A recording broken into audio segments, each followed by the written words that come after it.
Esi sveicināts ikdienas maises kanālā. Šodien apskatīsim tēmu, ko lūgt par kristiešiem, par taviem brāļiem un māsām Kristū. Es domāju, ka mēs katrs lūdzam par sevi, vai ne? Bet vai tu lūdz arī par citiem? Un tāpēc arī šodien es gribu apskatīt šo tēmu, ko tad īsti mēs varam lūgt par citiem. Un Dievs mūs aicina ne tikai lūgt par sevi, bet arī par citiem. Nebūt egocentriski, domāt tikai par sevi, bet lūgt arī par citiem. Pamazām mēs šīs spējas varam attīstīt, pamazām mēs varam attīstīt šīs lūgšanas, jo mēs vairāk lūgsim par citiem, jo vairāk mums būs tie vārdi, vairāk Dievs mums atklās, par ko tieši lūgt. Jo caur lūgšanu mēs izpaužam mīlestību pret citiem lūdzot.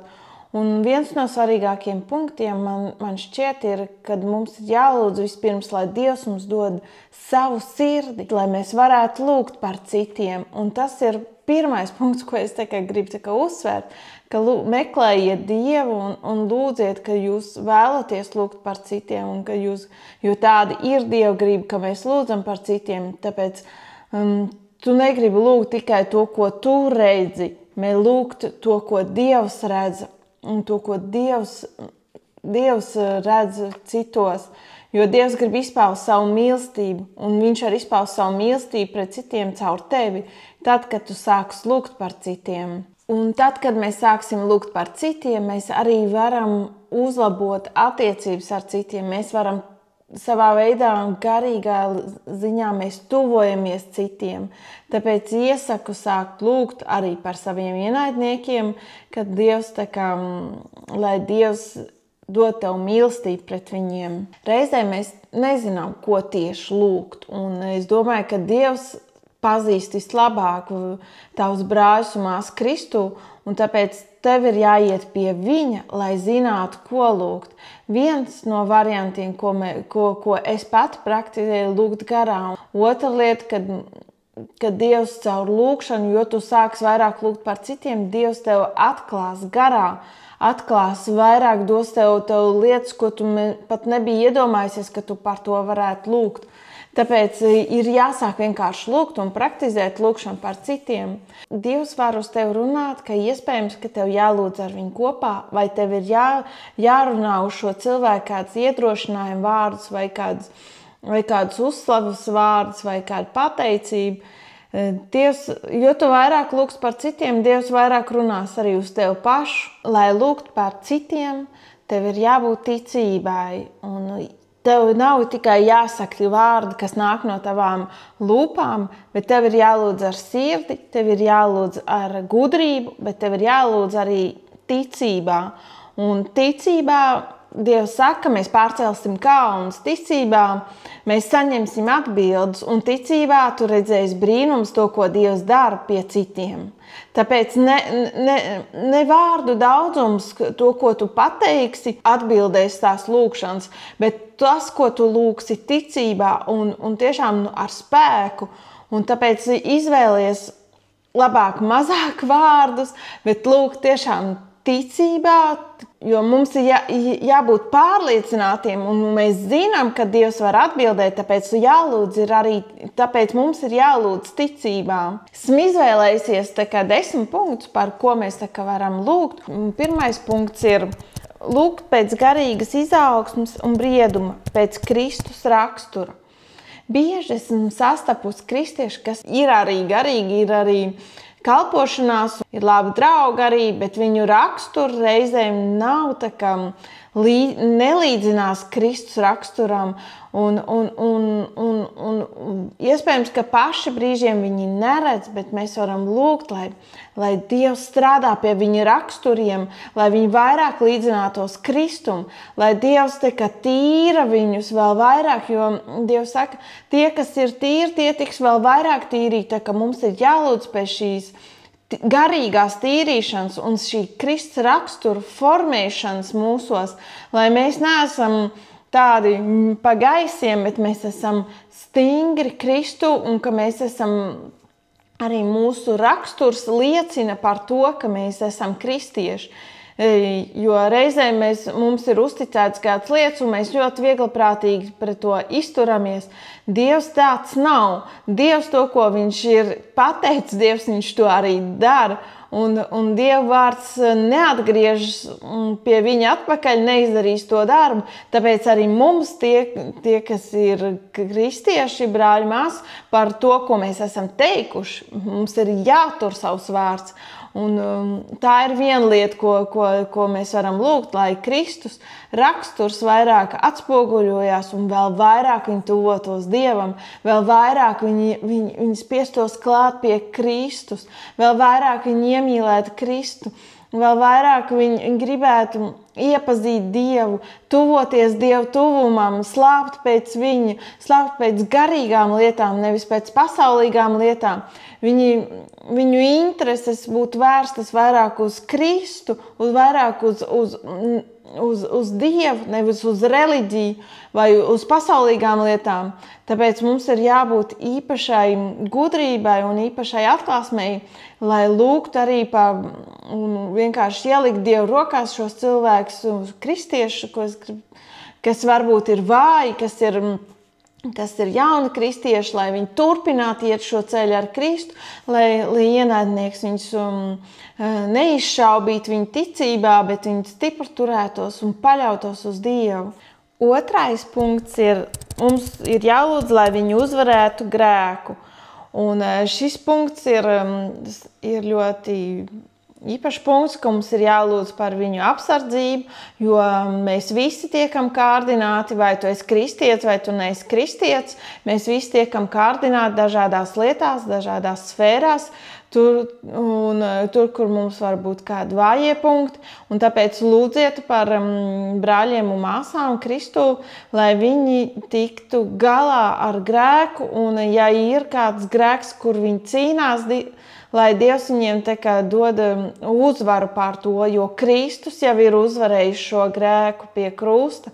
Un lūdziet vienkārši, ka lai viņi tiktu galā ar grēku un neiekristu vēl lielākās kārdināšanās. Trešais punkts, ko es pierakstīju, ir mums ir jāzina Dieva griba.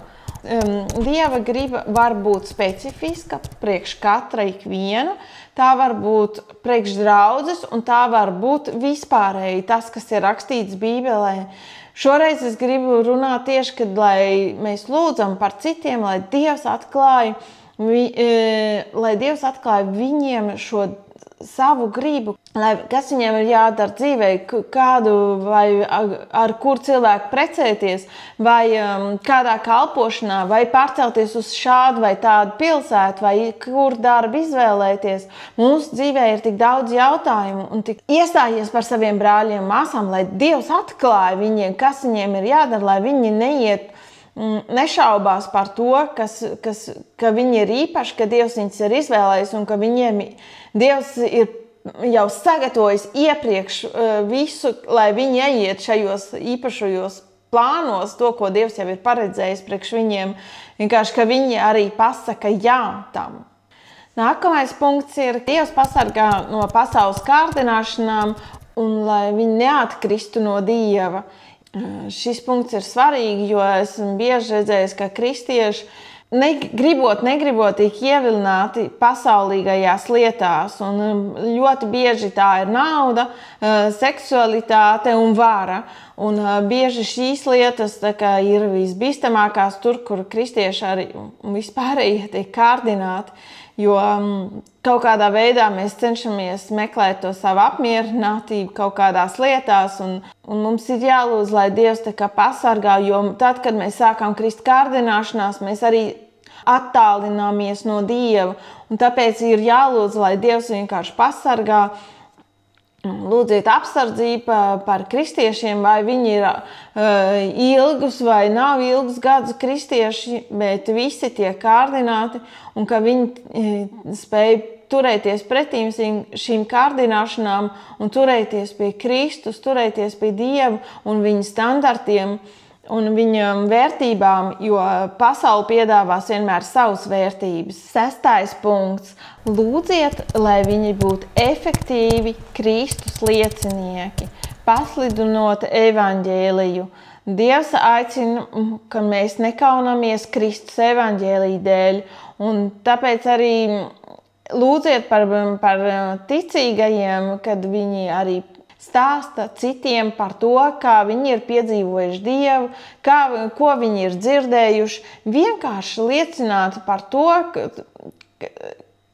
kas ir Dievs, ko Dievs ir darījis viņu pašu dzīvē, jo mūsu spēcīgākais ierocis ir tas, ka mēs paši liecinām, ko Dievs ir darījis manā dzīvē un ko Dievs var darīt arī tavā dzīvē. Un tāpēc lūdziet par citiem brāļiem un māsām, lai Dievs viņiem dod drosmi liecināt par Kristu, liecināt par to, ko Dievs ir darījis, un liecināt par Dievu brīnumiem viņu dzīvēs. Un tas spēcīgi runā arī, jo tas spēcīgi var runāt arī uz citiem un pasludināt, ka Jēzus Kristus ir vienīgais kungs un glābējs, ka neviens netiek glābts kā viens caur Jēzus Kristu. Un neviens netiek pie Dieva kā viens caur Jēzu Kristu. Tāpēc aizlūksim par citiem, lai Dievs dod drosmi un spēku un pārliecību un pareizes vārdus liecināt citiem. Bieži mēs ieskatāmies tikai garīgajās lietās, bet es gribu lūgt arī par to, es gribu padalīties arī to, ka mums ir jālūdz par viņu fiziskajām veselībām, jo bieži kristieši ir bieži tad, kad mēs esam ļoti garīgi, mēs aizmirstam, ka mēs dzīvojam miesā. Un mūsu miesa ir tā, ka mūsu atspoguļo tas, kas ir mūsu sirdī. Un mēs bieži aizmirstam arī par mūsu ķermeni, par mūsu fizisko ķermeni. Bet tad, kad mums ir liels problēmas un mēs esam sāpēs un grūtībās, tad mēs tikai sākam lūgt. Un tāpēc mums ir jālūdz par brāļiem un māsām, par viņu fizisko veselību, par to, ka viņi iemācās arī rūpēties par viņiem pašiem un arī ņemt šo atpūtas brīžus, jo mēs esam tādā visu laiku kustībā, ka mēs pat nezinām, kā atpūsties. Miegs ir svarīgi, ēdiens ir svarīgi un arī atpūta ir svarīga. Dievs visu radīja harmonijā. 6 dienas viņš strādāja un 7. viņš adusējās, atpūtās. Tāpēc ir jāņem laiks arī atpūtai. Mēs nevaram būt visu laiku nodarbināti. Mēs nevaram visu laiku skriet pa labi, pa kreisi. Mums ir jābūt mierā, šī adusā. Jo adusa tā ir tāda garīga atjaunošanās un arī fiziska atjaunošanās. Lūdziet par brāļu māsu fizisko veselību. Un, ja tu zini, ka viņiem ir kādas problēmas, kāds skaits vai kādas slimības, tad lūdz, lai Dievs dziedina, jo Dievs grib dziedināt, vienkārši ir jāsāk lūgt. Un lūdz par viņu dziedināšanu, viņu atjaunošanu, un Dievs dara brīnums. Un 8. punkts, kas ir ļoti svarīgi, par ko mēs varam lūgt par brāļiem un māsām Kristū, tas ir par viņu ģimenēm. Vai viņiem ir bērni, vai viņiem ir vecāki, māsas un brāļi, vai kādi citi piederīgie, tu vienmēr varēsi lūgt, kas ir viņu tuvumā, jo mēs neesam vieni paši, mēs esam vienmēr ar kādiem. Un kad Dievs var lietot ticīgo pie savas ģimenes, bet reizēm arī šajās ģimenēs ir problēmas, ir grūtības, tāpēc tu vari iestāties arī lūkšanā par šīm grūtībām. Un tu vienmēr būsi tāds garīgais atbalsts caur lūkšanu pie šī cilvēka. Un neatstāj novārtā to, ka tu vari lūgt arī par viņu ģimeni. Cilvēks pēc grēkā krišanas tika radīts, lai viņš vienmēr strādātu. Un, lai mēs varētu strādāt, mums ir nepieciešams darbs, lai mēs varētu dzīvot, mums ir nepieciešams finanses. Tāpēc lūdz par ticīgo, lai Dievs viņu vada, kurā darbā strādāt. kādā skolā vai kādu ārodu izvēlēties.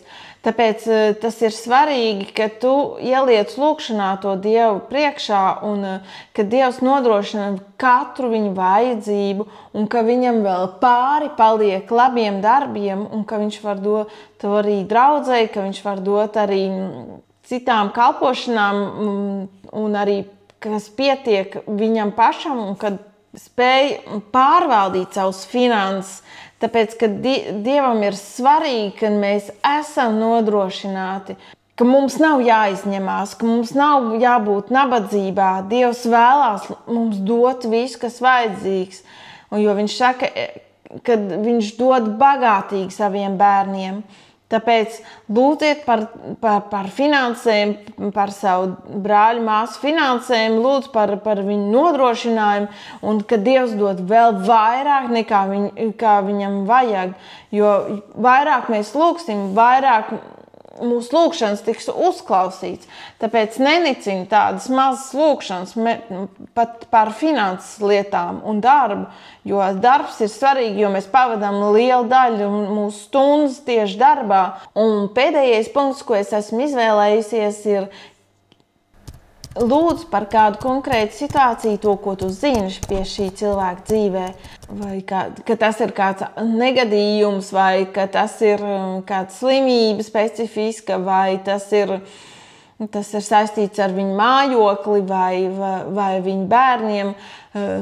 Tu zini, lūdzu par to un prasa Dievam varbūt, lai viņš tev arī atklātu, par ko tieši lūgt, jo reizēm mēs nevienmēr pazīstam tos citus cilvēkus, bet, es gribu tev tā kā izaicināt, ka tu šodien paņem savā sarakstā, uzrakst to un lūdz par 3 cilvēkiem. Lūdz katru dienu, 1 nedēļu par 3 cilvēkiem. Un es tiešām gribu redzēt, kad brīnumi notiek un neatlaidies savās lūkšanās. Un tāpēc lūdz par šiem 10 punktiem, to, ko es esmu šeit iedevusi. Lūdzu par izmanto šos 10 punktus, lai lūgtu par ticīgajiem.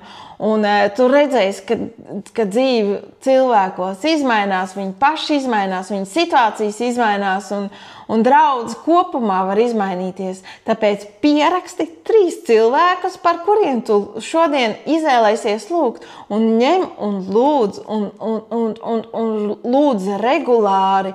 Un es domāju, ka tev mīlestība pret šiem cilvēkiem arī pavairosies, jo Dieva mīlestība atspoguļosies tevī pie šiem cilvēkiem. Tāpēc ņem laiku, lai lūgtu, un es tev pateicos, ka noskatījies šo video līdz galam, un noteikti abonēji kanālu un padalies ar šo video, un es tev saku, tiekamies drīz!